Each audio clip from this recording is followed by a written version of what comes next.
Hey y'all, Scott here, quick! What's the first thing you think of when you think mysterious? Mysteries, right. There are so many questions in life that are left unanswered, like, what's the point, why bother, and who cares? That's why I'm scouring the closet for answers to gaming's greatest mysteries, like, didn't Luigi say f***ing Mario Golf? Alright, we have the answer to why the Xbox One cases are the way they are, and, oh hey, check this out, it's my first fan art of Madden. Okay, and, oh. Yeah, I got invited to a dinner party by Chet Shaft. He used to be my manager when I worked at Games on a Shelf, and then I quit / ran the store out of business. I think I put this with all the other letters I don't want to deal with. You have been cordially invited to a dinner party celebrating us all making it this far in life. I knew living would get me somewhere someday. I mean, me and Chet aren't friends. We're more so he fucking hates me friends. But this dinner party seems to be an apology for lashing out at me. You think you know how to run a business? I know a guy with a NASA shirt, okay?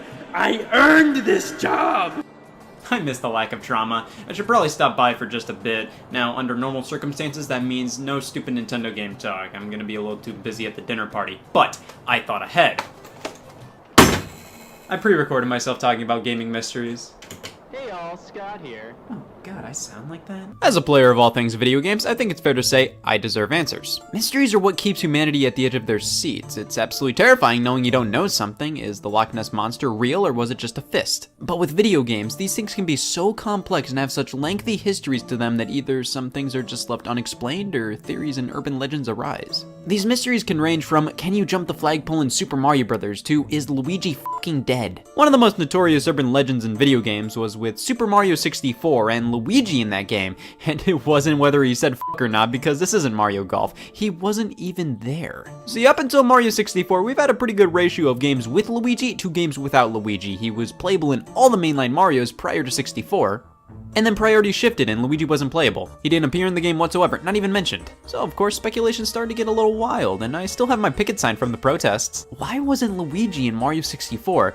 Was he just that well hidden in the game? Well, ever since the game launched, many fans noticed this sign in the courtyard of Peach's castle. Now, under normal circumstances, it's gibberish, but when we slide the Virgin Gogs on, we can make out that it potentially says L is real 2401.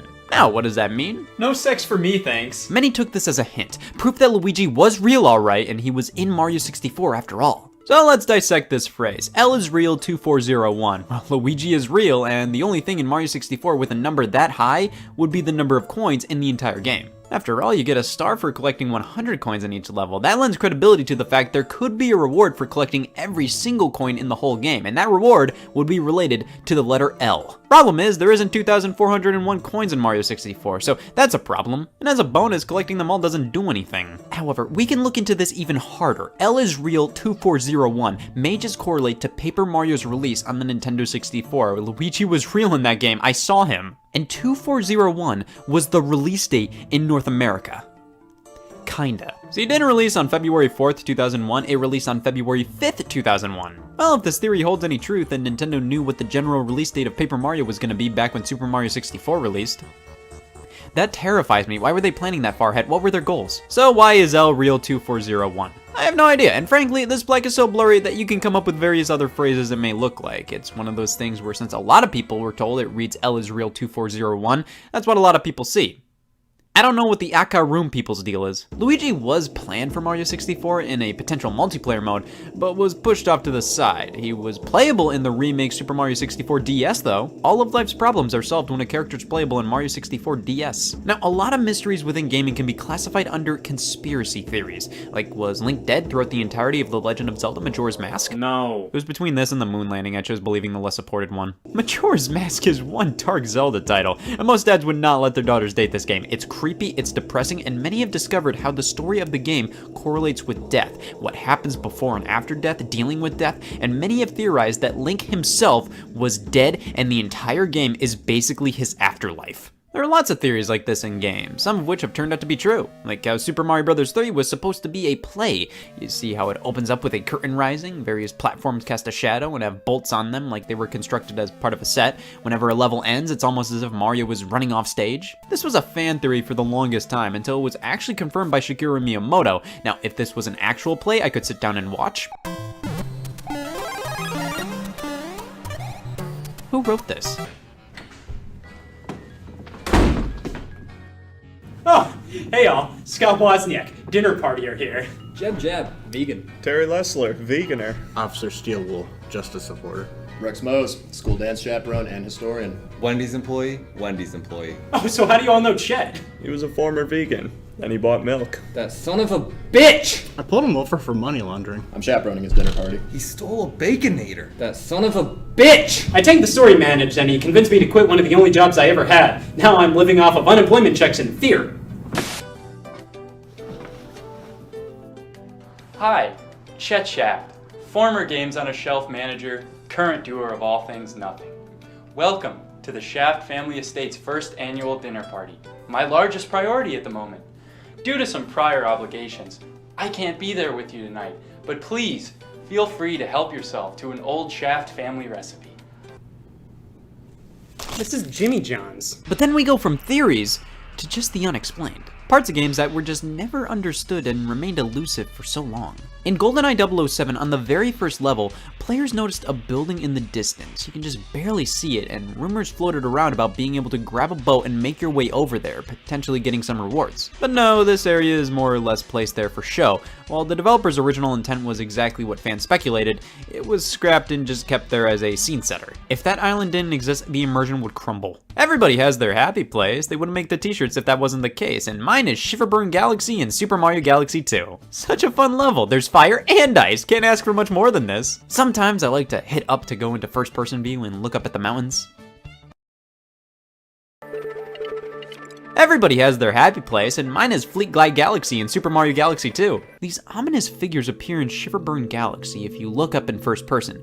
3 beings just looking at you throughout the entire level. It doesn't matter where you are, as long as you can look up at the mountains, they'll be there, watching you. Now in Super Mario 3D Land, at the end of World 4-4, if you wait around, someone or something will fade in and fade out. Shiverburn Galaxy, I can sort of see these guys as a weird little thing accidentally getting thrown into the game. You know, they're inkblot tests. In 3D Land, this was a completely deliberate addition where one of the developers said, I want to make some kids shit themselves. The Shaft family would like to express their gratitude to all attendees of the dinner party tonight. Terry Lessler and Jet, thank you for your strong acts of veganism. Carrots wouldn't be the same without you. Rick Mose, without you, I wouldn't be an alcoholic. It's Rex! Officer Steel Wool, thank you for your years of service. Wendy's employee, thank you for your years of service. And Scott, without you, I wouldn't have lost my job at Games on a Shelf. Thank you, everybody. Please, help yourself to a complimentary table knife and dig in.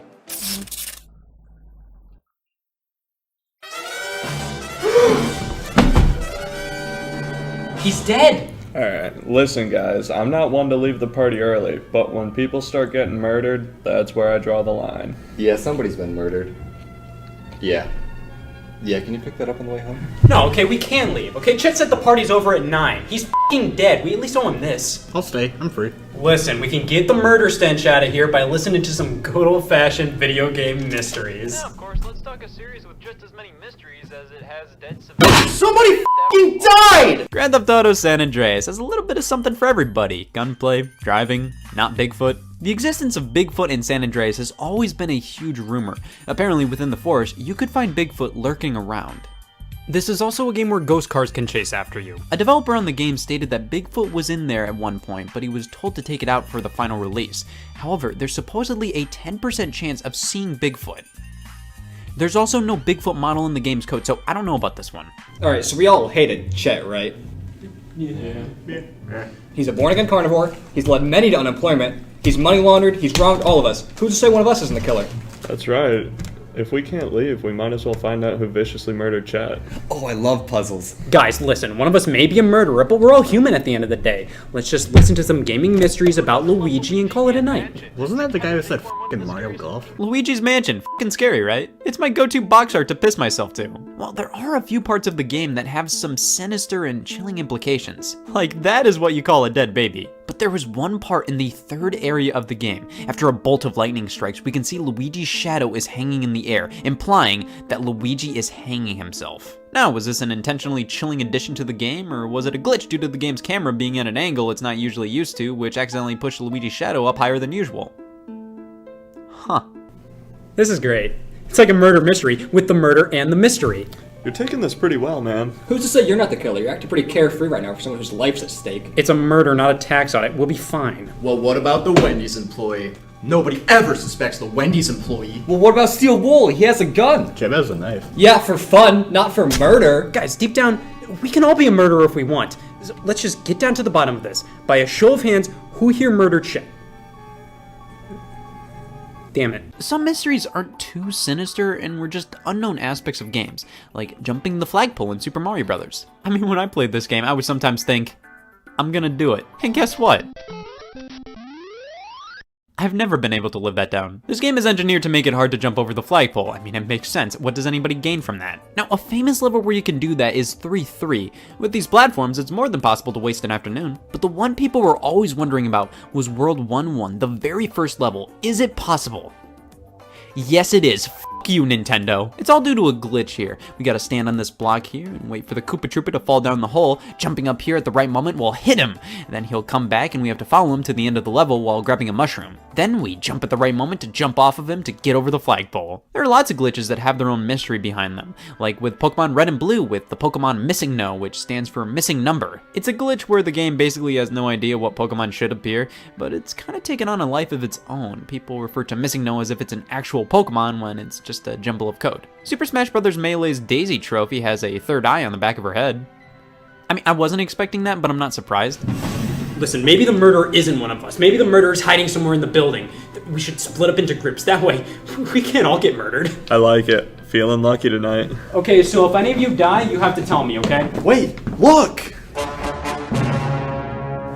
It looks like whoever the killer is had dark hair. Oh, good, that narrowed it down a bit. Final Fantasy VII features the death of Aerith. However, many rumors floated around about being able to stop that from happening and keep her in your party.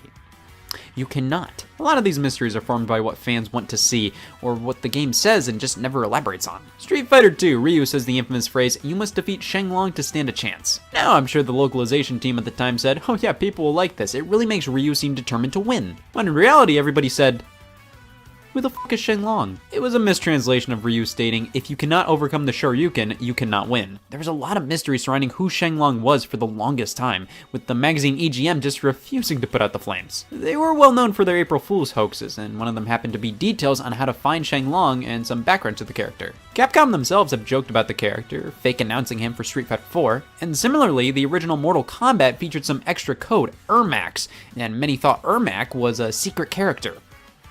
They added him eventually.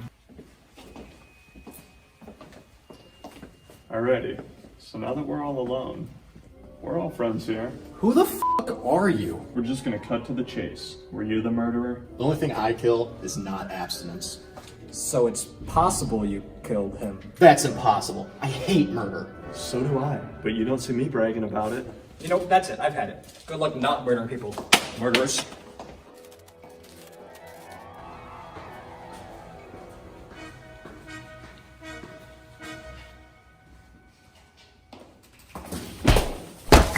Tomb Raider was infamous for the rumor of the nude code, a secret cheat code that would make the character Lara Croft completely nude for players 13 and up. Yeah, that just doesn't work. Lara Croft was a sex symbol in gaming, and the idea of a PlayStation 1 character naked, well, who doesn't like that? The developers always teased fans about the code, making it obvious that it was very unlikely it actually existed, but never fully denying its existence either, obviously to keep people desperately wondering. It was later confirmed that a nude code never existed. Yeah, I know I might get murdered tonight, but I don't care. Who the f*** ever thought this was real? I died!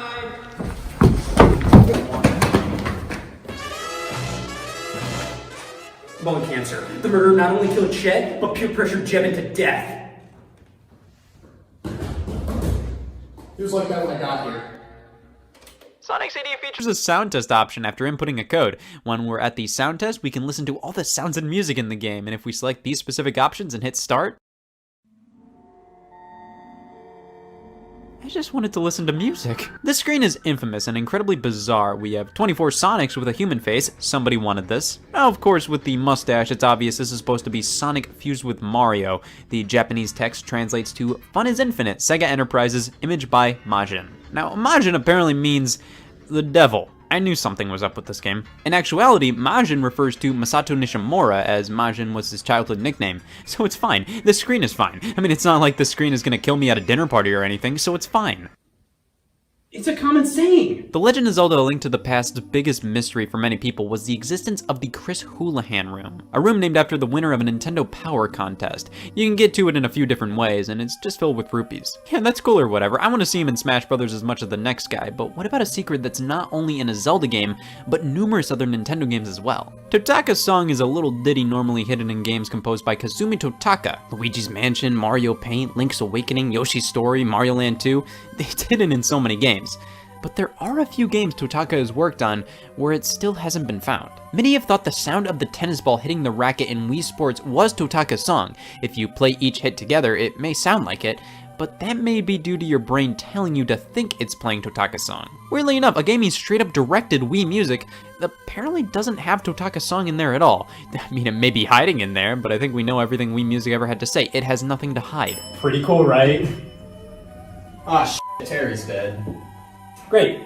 Now there's only 4 people listening. Now there's only one thing more addictive than reading actual mysteries about video games. Nicotine? Reading fake mysteries about video games. The creepypasta is big here on the internet. It's all about using one of these to scare the fuck out of some kids. These are internet scary stories, and lots of them have to do with video games. They almost always have to do with some kid buying a used copy of a game and it's haunted. There's disturbing imagery and weird things happening while playing the game. What the hell are these ghost priorities? Alright, we should just call the police already. We should just draw from a hat. Figure out who's the murderer. Yeah, I'm getting real tired of trying to figure out who the murderer is. If somebody just wants to step up and be the murderer so we can all go home, I'm all for it. Alright, Scott, Steel Wolf. Rex, you're dead. But while creepypastas are fake mysteries about video games, how about real-life mysteries about video games? In 2007, Madden 08 released to the masses, but weirdly enough, it got prequels each year prior. Madden 1999 released and was the first one to do so without Uncle Madden on the cover. No. This one featured an athlete, and it's been a tradition for almost every athlete who made the Madden cover to soon after get injured. This is the Madden curse, and if we're not careful enough, it'll get us too. Who would have thought Madden on your chest could lead to injuries? Maybe there's a gas leak or something. Maybe that's why everybody's dying. Thanks, I was talking. Oh shit, it was you! Take off your mask, who are you? I never would have guessed! It's time to meet your end. Getting murdered is the least of my concerns right now. Why did you do it? Shet deserved it. He wandered. I was too shy to mention that I was the one that killed him, so I thought it'd be easier to kill everyone. Really? 5 homicides and that's your reason? Make that 6.